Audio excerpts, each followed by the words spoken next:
Opening statements.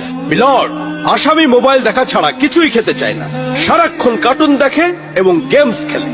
আসামি সম্পূর্ণরূপে mobile আসক্ত। Objection milord. Objection overruled, you may proceed. আসামি তার বাবার মোবাইল দেখতে দেখতে হাত থেকে ফেলে ডিসপ্লে ভাঙারও রেকর্ড আছে। মহামান্য আদালতের কাছে আসামির সর্বোচ্চ শাস্তি আজীবন মোবাইল নিষিদ্ধ করা জোর দাবি জানাচ্ছি।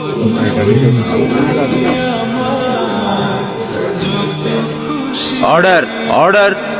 আসামি কি কিছু বলতে চায়? হ্যাঁ, আমি ভুল করেছি, আমি অপরাধী। আমি মোবাইল ছাড়া খেতে চাইনি, কিন্তু খেতে চাইনি বলে কেউ গল্প করে আদর করে খাওয়াইনি তো। আমাকে মোবাইল দিয়ে ভুলিয়েছে, আমিও ভুলেছি। এখন মোবাইল ছাড়া খেতে ইচ্ছে করে না। কিন্তু তুমি তো মোবাইলে গেমও খেলো। আমার তো খেলতে ইচ্ছে করে, কেউ তো আমার সাথে খেলে না, খেলতে নিয়েও যায় না। এখন আমি কি করব